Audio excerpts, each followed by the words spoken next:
3,000 years ago, in what is modern-day Lebanon, lived one of the most sophisticated people of the ancient world, the Phoenicians. At its height, the Phoenician Empire rivaled the great civilizations of ancient Egypt, Greece, and Rome. But is there a dark side to this enigmatic people? Many archaeologists and historians believe they also sacrificed their own children in horrifying religious rituals. We have this massive, very dramatic rite taking place in the dark, involving the cutting of the throat and bloodletting, accompanied by musicians. The Phoenicians had a sacrificer, someone who was especially adept with the knife and could slit the throats very effectively. A blood sacrifice on the altar, accompanied by the actual cremation on a funeral pyre. Did these blood-curdling rituals actually take place? Other scholars dismiss the stories as an ancient smear campaign. In reality, child sacrifice never existed. It's a tale invented by the many detractors that the Phoenician civilization has had during the centuries, starting from the Greeks, then the Romans, all the way up to the 20th century. In realtà il sacrificio probabilmente non è mai esistito.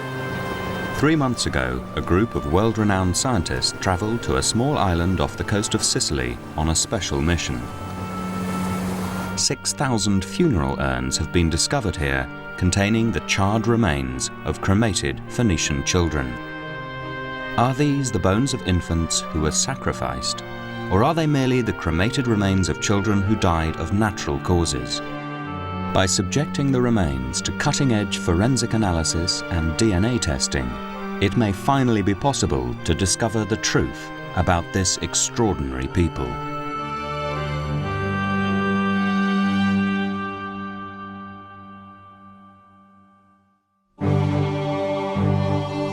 Called the Canaanites in the Bible, the Phoenicians established a vast maritime empire, sailing all over the Mediterranean, trading gold and silver, olive oil and fine wine. Phoenician settlements have been discovered in Sicily, Spain and Cyprus.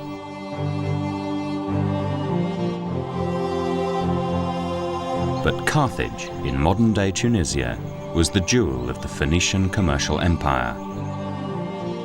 The city boasted vast libraries, temples and law courts. Carthaginians lived in huge blocks of flats, 6 stories high. The ruins of this great city, which once rivaled ancient Rome, have been discovered on the Bursa Hill outside Tunis.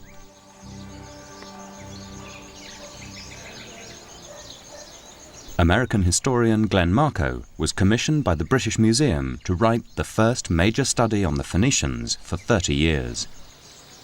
The city was an extraordinary architectural wonder, and it would be amazing to be here at Carthage 2 centuries before Christ, to see this incredible residential complex of 6-story buildings looming up into the sky, being dwarfed by these structures as you walk up the streets of the city.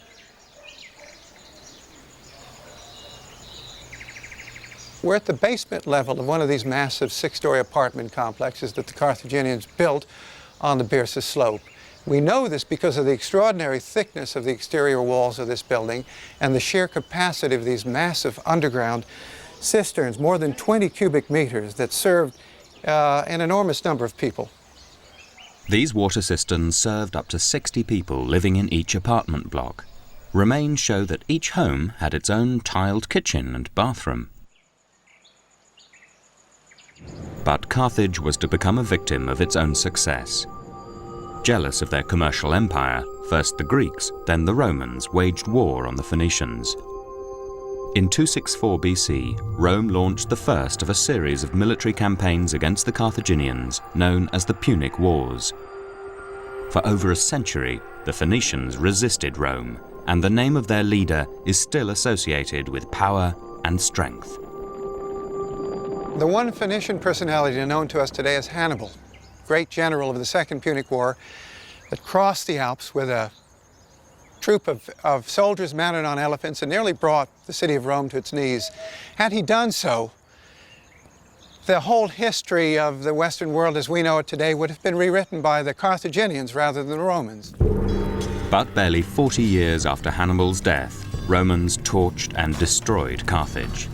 Contemporary accounts graphically illustrate the bloody and bitter final struggle. Some were stabbed, others were hurled alive from the roofs of the buildings. All places were filled with groans, shrieks, shouts, and every kind of agony. Old men, women and children had hidden in the inmost nooks of the houses. Some of them were wounded, some more or less burned, all uttering horrible cries.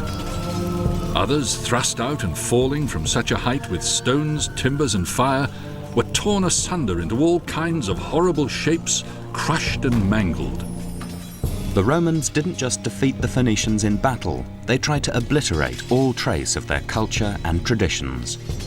The Roman destruction led to the destruction of the great library at Carthage itself, and as a result of that, we've lost all of the original documents written by the Phoenicians in their own language, describing what had actually transpired in the city in the years before the Roman destruction.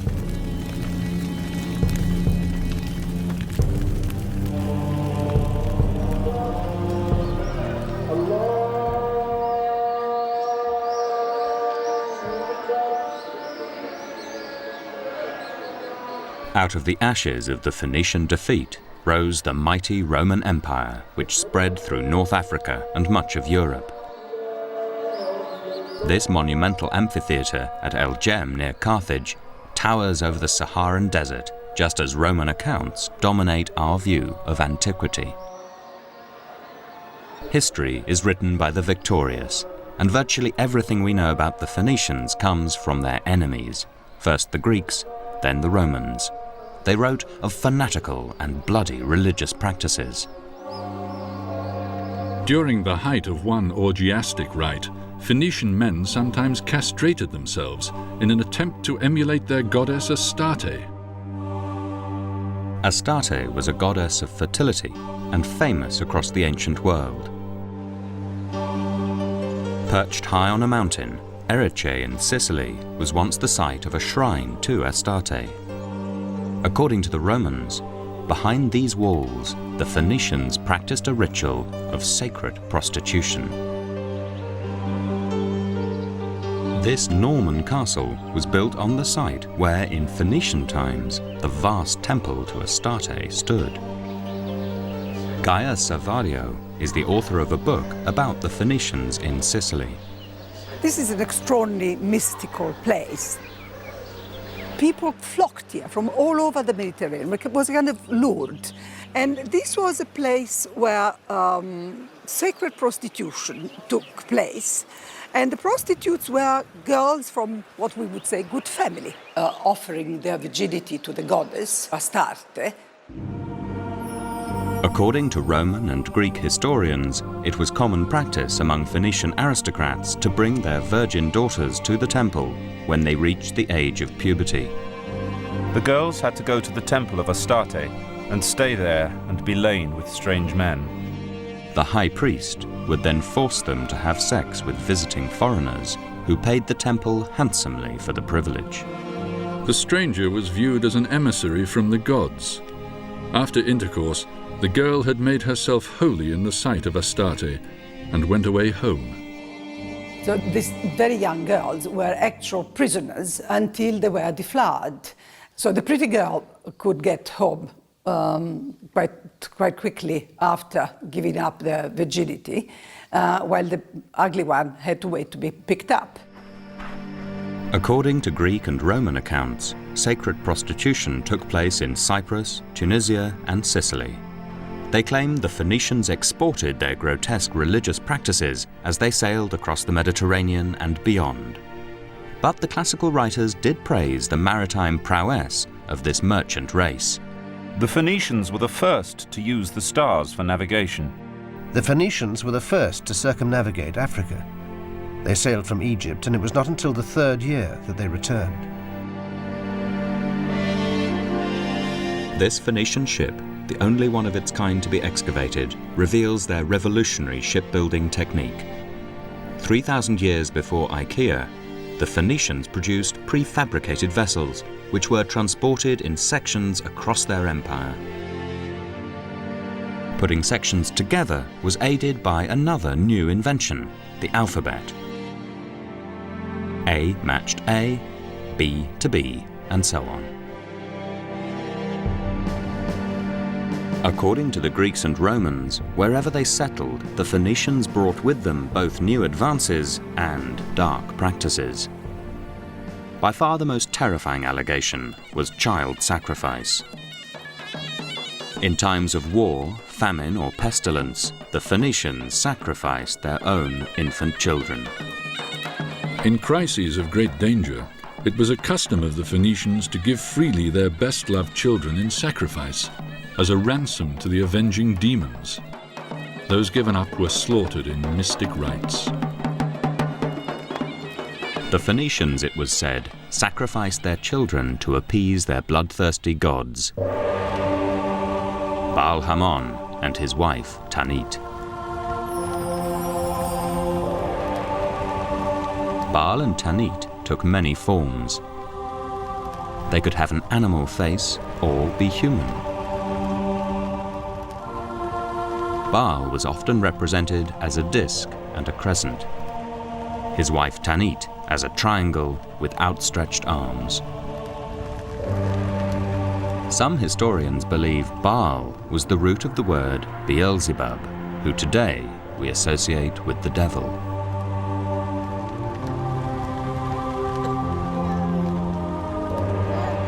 According to the Greek and Roman accounts, the ceremony of child sacrifice began with the parents handing over their baby to the high priest to be anointed with perfume and oils.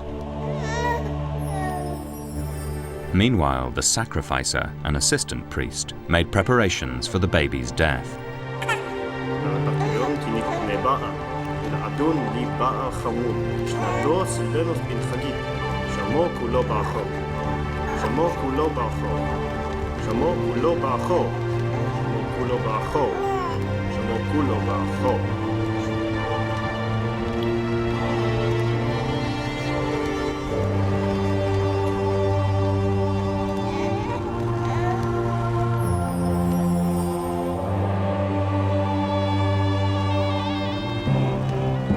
The priest carried the baby at the head of a procession to the sacrificial altar in a sacred precinct known as a tophet. These grinning masks have been found in Phoenician sites. They were probably hung on walls to ward off evil spirits in the next world, but some experts believe they were worn by the parents to hide their grief. Even the Romans, not known for their humanity, claimed to be shocked at a religious ceremony where babies had their throats cut. They would bring to the altars children whose age evokes pity, even among enemies. To think that men were so barbarous, so savage that they gave the name sacrifice to the slaughter of their own children.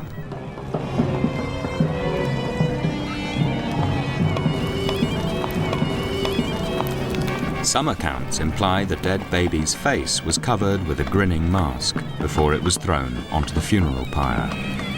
When the flames fall upon the body, the limbs contract, and the open mouth seems almost to be laughing. Thus it is that the grin is known as sardonic laughter. And the whole area before the statue was filled with a loud noise of flutes and drums, so that the cries of the wailing should not reach the ears of the people. The blood of the child was collected and used to anoint the altar. They sometimes sprinkled children's blood upon the altars. They thus implored the favor of the gods through the blood of those sacrificed.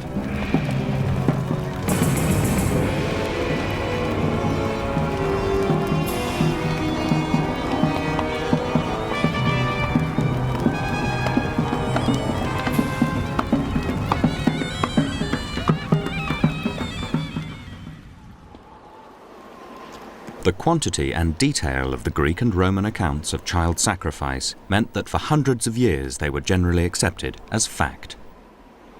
But in the 19th century, historians increasingly began to dismiss these ancient sources as biased and unreliable. It's a debate that has continued to this day. Professor Piero Bartoloni has spent years studying the excavations in Carthage. He's internationally recognized as a world authority on the Phoenician civilization.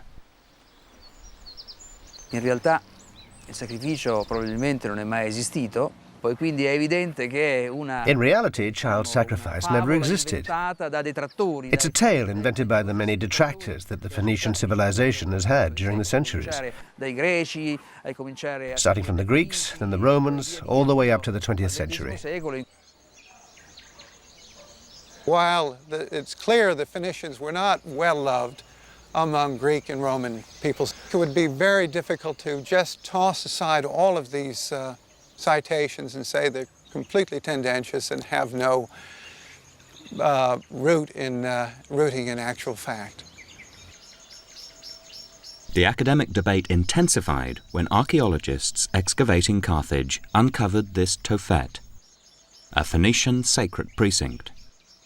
Underneath these standing stones, similar to gravestones, were thousands of urns containing charred remains of human infants.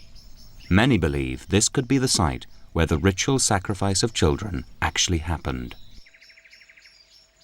You might wonder why a sophisticated people, among the most sophisticated in the Mediterranean or even the world at that time, would have indulged in such a barbaric practice of child sacrifice. And I don't pretend to have all the answers, but I do think they did practice child sacrifice on an institutional level.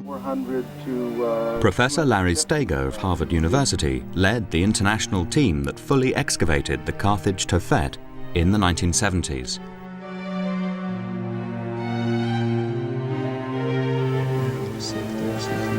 Oh, here it comes. Okay, maybe I better get a bucket. Okay. The sheer scale of what they uncovered was extraordinary. We had maybe 20,000 over a 200-year period in ancient Carthage that we would estimate were sacrificed. That's about, 100 per year at least. So what is this place? Did parents really bring their children here to be ritually slaughtered? Or is there a more benign explanation for the Tophet? The Tophet is simply a separate place, isolated from the adult cemetery where stillborn children were buried, or those who died soon after birth. It's important to remember that in ancient times, 7 out of 10 children died in infancy. Of the 3 who survived, only 1 would reach adulthood. So infant mortality was extremely high. And these dead children were buried in an honorable way to appease the gods and to help propitiate another birth. The Tophet is at the heart of the debate about whether the Phoenicians did or did not sacrifice their children. Is it simply a cemetery for babies who died of natural causes, or is it evidence of something much more sinister? The archaeology doesn't prove one way or another whether it was actually child sacrifice and then being buried in these special burial grounds, or was it simply children dying of natural causes, being cremated, placed in jars, and buried in these special precincts. It's an arguable question and hasn't been resolved to everyone's satisfaction, otherwise we wouldn't still be arguing about it. Back in the 1970s, forensic archaeology was in its infancy. But now, new scientific techniques may finally be able to settle the argument once and for all. What we are able to do today is quite a bit more than we could have done 20 years ago when analyzing what are probably the most important elements of this archaeology, namely the physical anthropology, the bones of the cremated or burnt children. In the last 3 months, scientists in Britain and Israel have been using cutting-edge forensic techniques to analyze the charred remains of the children buried in the Tophet. The race is now on for a result.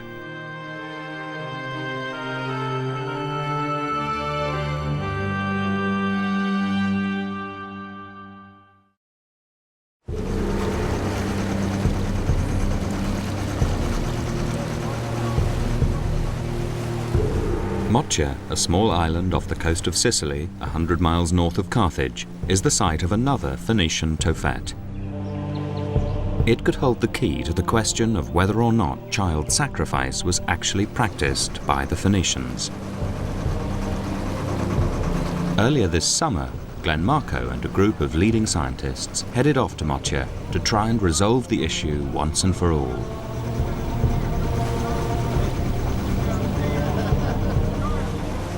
In Phoenician times, Mocha was a city teeming with over 15,000 people.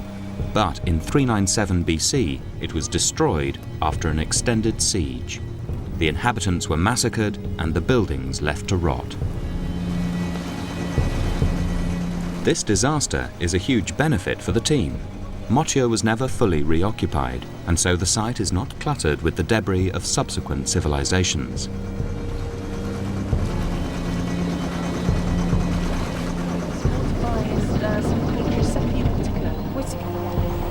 This site is significant, first of all, because in contrast to all of the other cities that the Phoenicians occupied, which were always in such amazing locations that they were built upon by the Romans and peoples after them. Because of the remarkable condition of the site, we have a number of complexes that are completely preserved. One of them is the Tophet. Like the Tophet in Carthage, archaeologists discovered a large walled precinct in Mocha. They excavated 6,000 clay urns, once again filled with charred bones. The thousands of urns discovered on the island are now in storerooms under lock and key. The hope is that by investigating their contents, the scientists will reveal the secrets of the Tophet. Dr. Charlotte Roberts is a biological anthropologist. She hopes to discover remains that are sufficiently well preserved to indicate whether the children were healthy or diseased. If they're diseased, then it's likely the Tophets are ordinary cemeteries for children who died from natural causes. But if they're healthy, then perhaps they died in some unnatural way, possibly in a sacrificial rite. A normal skeleton would make her task relatively easy, but these remains were cremated 3,000 years ago. Here we've got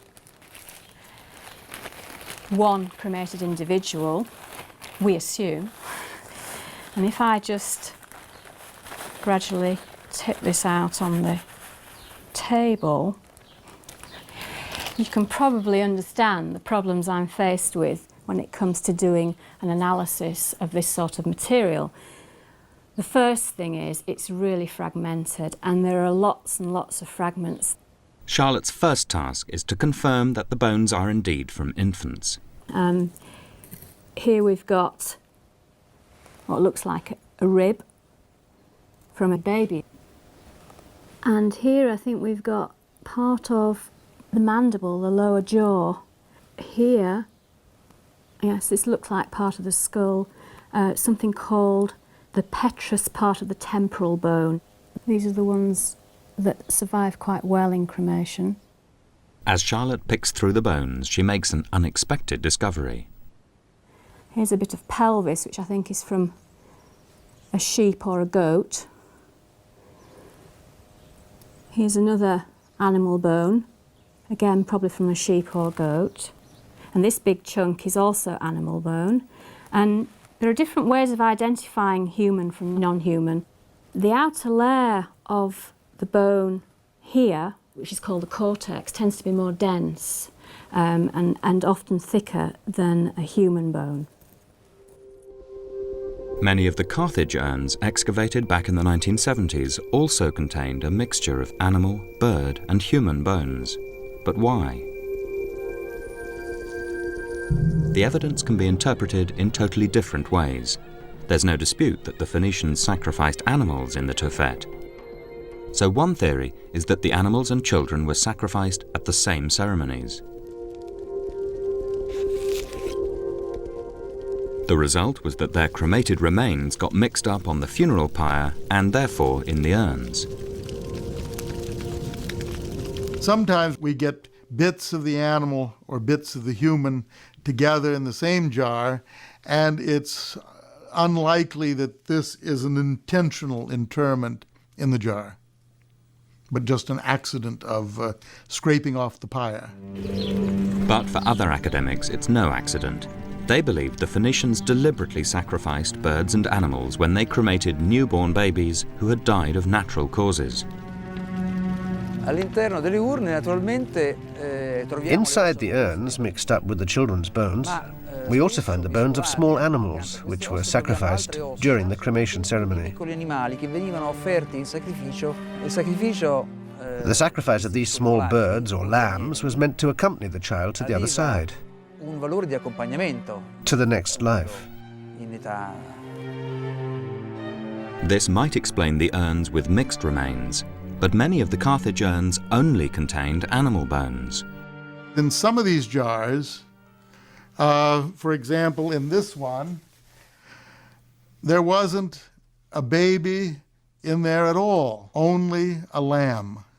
So my question to those who claim that this is just an infant cemetery, that is only for children who died of natural causes, why in the world then are they burying their pets? The archaeological debate goes on, but back in Motia, there's been a breakthrough that may help solve the mystery. Charlotte Roberts has found human teeth, an important indicator of general health.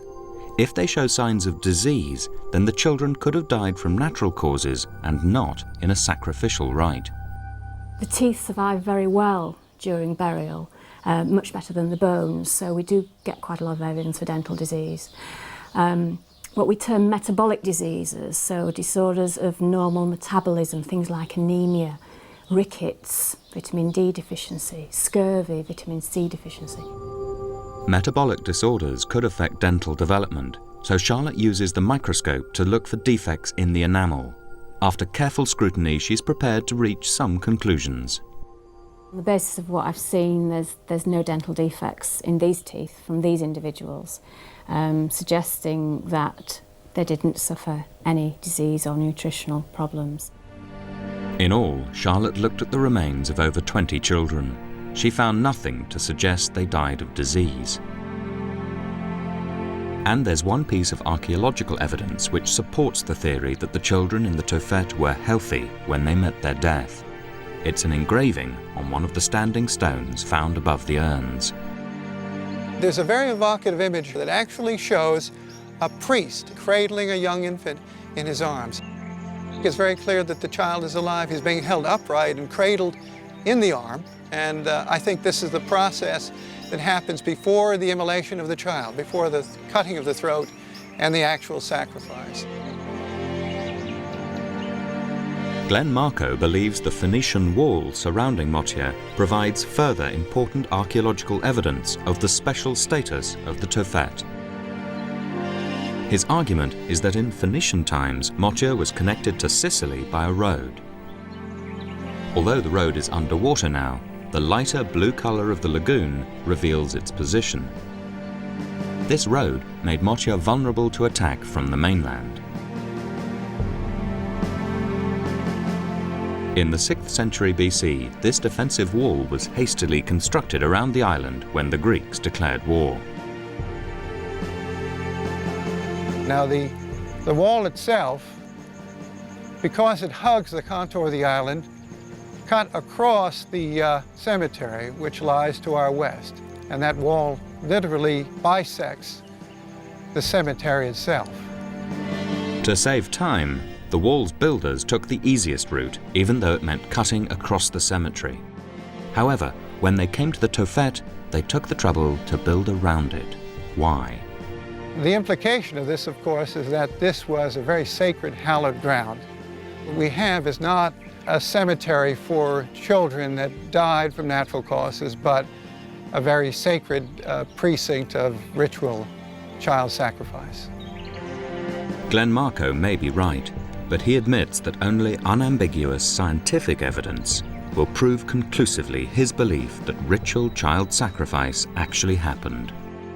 I think the evidence that would really settle this debate over child sacrifice versus natural burial would be the evidence of the age of the children cremated. The age of the children when they died is critical because Professor Bartoloni maintains that the Tophet is simply a special cemetery for infants who died from natural causes. Nella realtà, il Tophet che cos'è? So, the Tophet, what is it? It's an open-air space where Phoenician children, either stillborn or who died soon after birth, were buried. E poi morti, deceduti in tenerissima età. So, how old are the children buried in the Tophet? Were most of them stillborn or newborns who died in the first critical weeks of life? The answers could lie in the teeth that Charlotte Roberts is examining. We know in modern populations how the teeth develop, when each tooth starts to develop, when it comes through the gums and shows in the mouth. And then we compare what we see in our archaeological teeth with the modern data. Even 3,000-year-old teeth can give evidence of the children's age at the time of death. Well, looking at these teeth down the microscope, we've got two people here, and on the basis of the teeth, they're 2 to 3 months of age when they were cremated.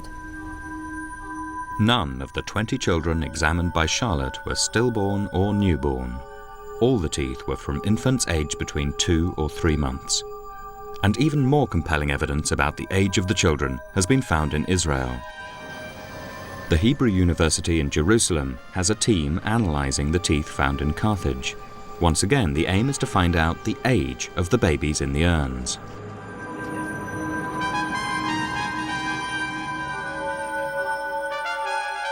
Last month, the preliminary results on 20 tooth samples known as tooth germs came through.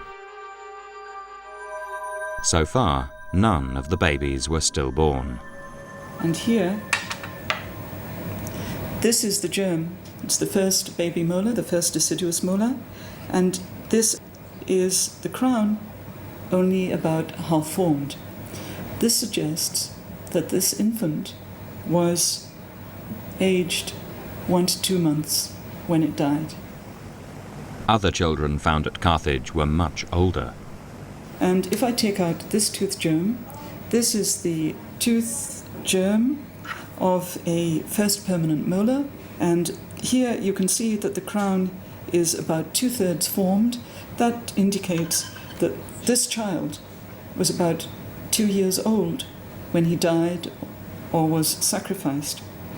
We have so far only looked at a small sample of the remains from Carthage, but we have found some infants that were as old as 5 years.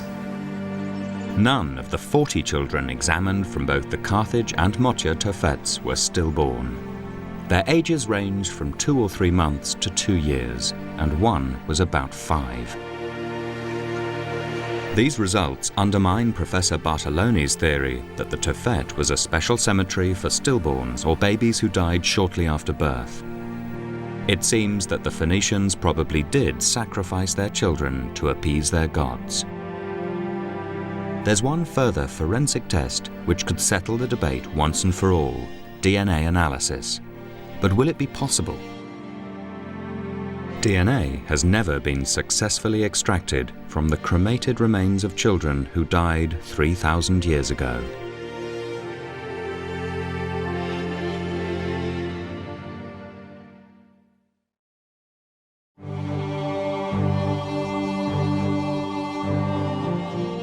What sex were the babies in the Tophet? According to some of the biblical and classical accounts, it appears they were boys. He supplicated the gods after the custom of his people by sacrificing a young boy to Baal. They had been accustomed to sacrifice to this god the most noble of their sons. But some scholars have questioned the accuracy of these translations. Sometimes it referred to boys, but I think that's a generic term for children as a whole. But there's certainly no references at all to young girls being involved in the sacrificial process. If the babies died of natural causes, there should be an approximately equal number of boys and girls in the Tophet. But if the babies in the urns turn out to be all boys, the case for child sacrifice will be proved beyond doubt. DNA tests could provide the answer. Now with the new DNA analyses, we should be able to determine whether or not it is a male or a female that is being sacrificed. And this will be of great interest, especially since at least some of the biblical details and other classical references at times imply that it is firstborn males that are chosen to be sacrificed. If these tests show us for sure that these children are the firstborn, that they're exclusively boys, I'll eat my words. But I don't think they will. They're very kind. Glenn, can I give you some wine? In Motia, Glenn Marco talks to Dr. Ron Dixon and Dr. Kerry Brown.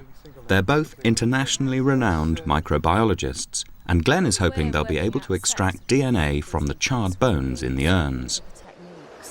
DNA may survive in cremated bones as long as the cremation temperatures were not too high.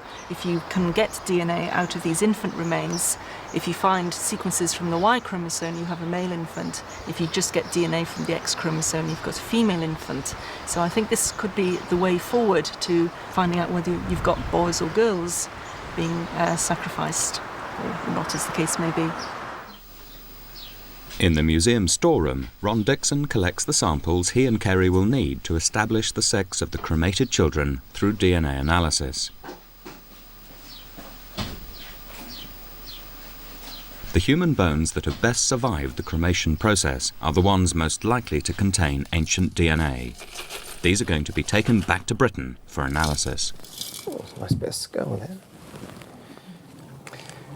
Now we take these extraordinary precautions, gloves and masks and so on, and all the material you see is sterile because we want to protect the bones from our own DNA. We produce DNA on our skin and we could well contaminate these. And now this bag is sealed, and of course the samples are in a sterile bag and they're ready for analysis. People contain huge amounts of DNA in their bodies, and if you could unravel the DNA from the billions of cells that we normally contain, then that DNA would stretch to the sun and back 129 times.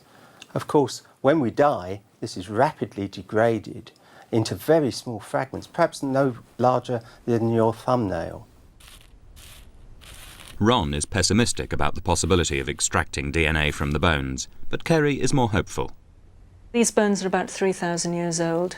DNA has been isolated from bones as old as 30,000 years, famous case being that of a Neanderthal from the Caucasian mountains. So I think these bones are well within the time frame for DNA survival, although degradation of DNA occurs very rapidly after death. After a certain amount of time, it seems to stabilise and remains pretty constant.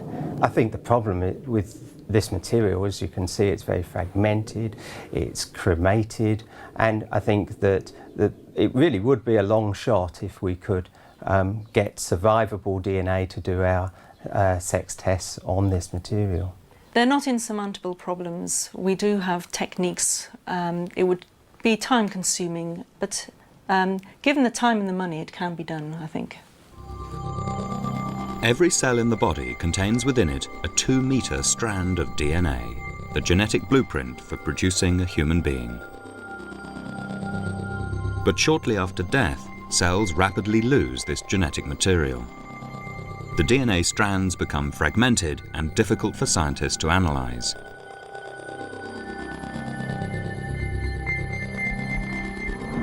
Bradford, last month. Ron Dixon and Kerry Brown have spent weeks struggling to extract DNA from the Motian remains.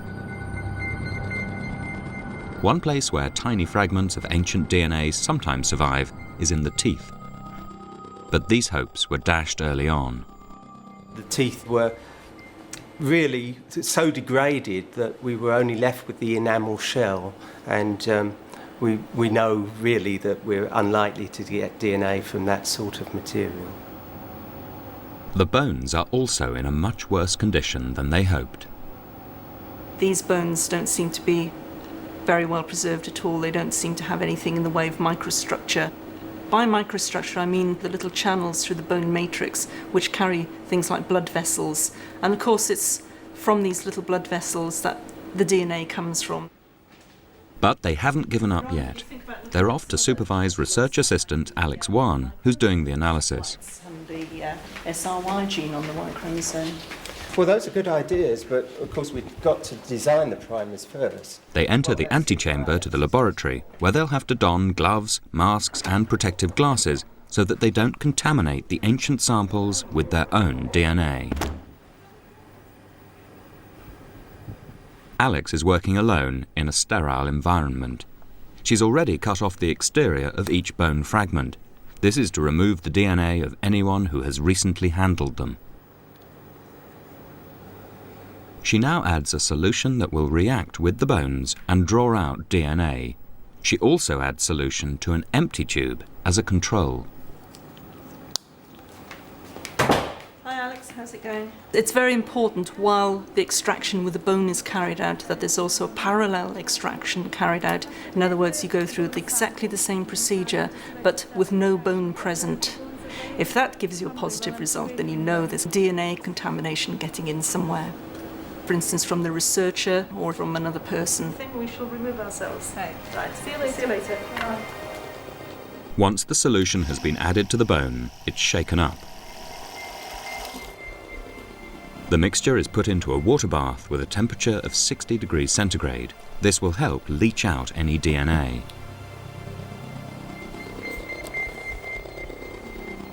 A centrifuge now separates the bone fragments from the solution that may contain the ancient DNA.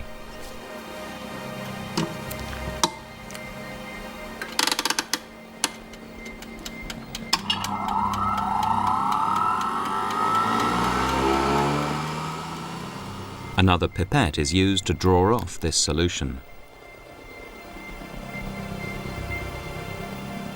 This whole process has taken 24 hours, and Alex is finally left with just this tiny amount of clear liquid.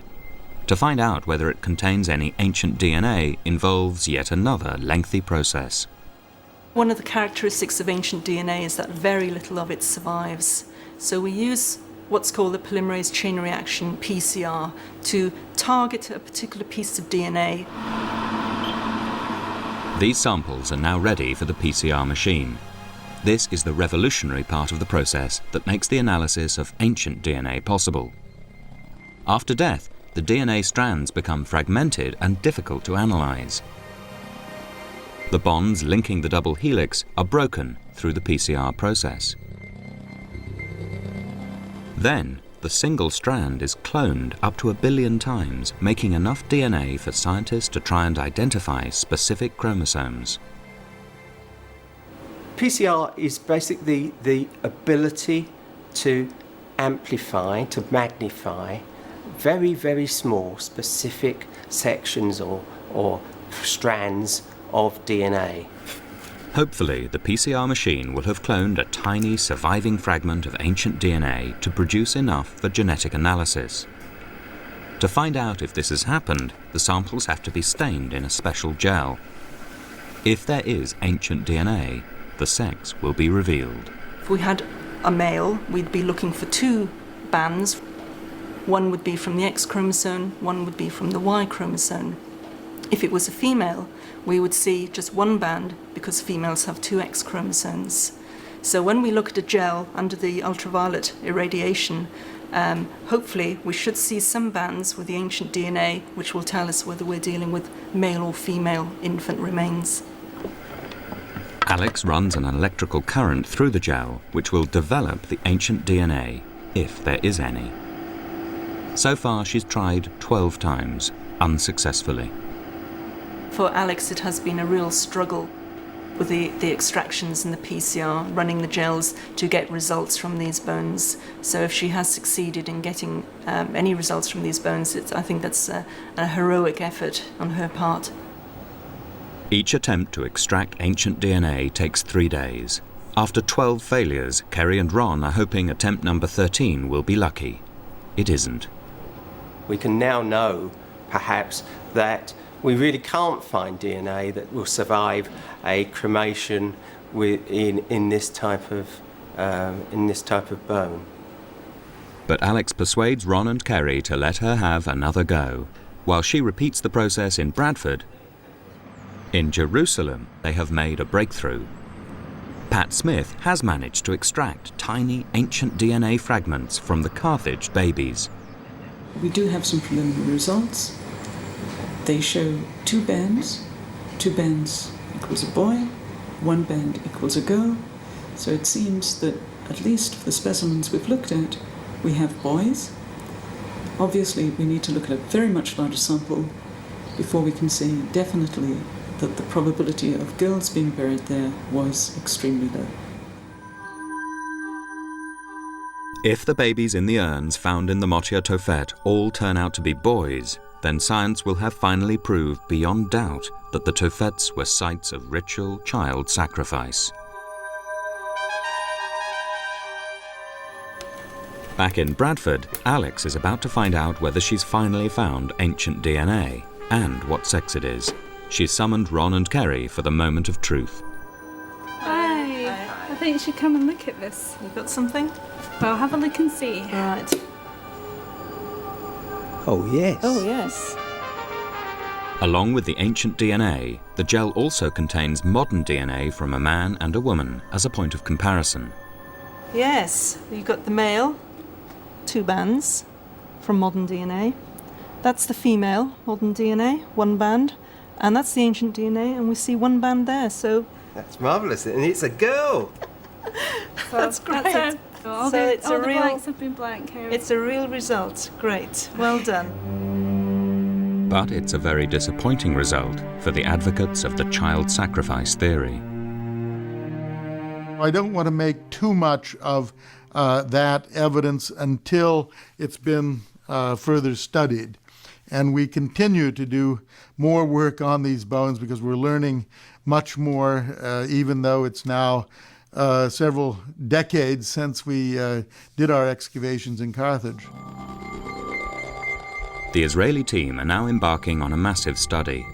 Over the next 5 years, they hope to conduct DNA tests on hundreds of Carthage infants.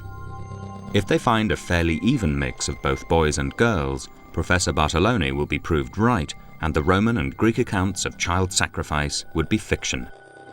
But the advocates of the child sacrifice theory are pinning their hopes on finding a disproportionate number of either girls or boys. If we have a great predominance of young girls, this would fit in with the bias that we might have in the ancient world of young girls being undervalued by society, so that it would be easier and less painful for the family to sacrifice a girl than a boy. If the predominance are boys, then this would fit in with the notion of the supreme sacrifice of the young firstborn male. The absence of disease in the teeth and the age of the children analysed so far suggested that child sacrifice did indeed occur. But the discovery of a female child has thrown these findings into confusion. It may take several more years for science to finally discover whether there was children's blood on the altar.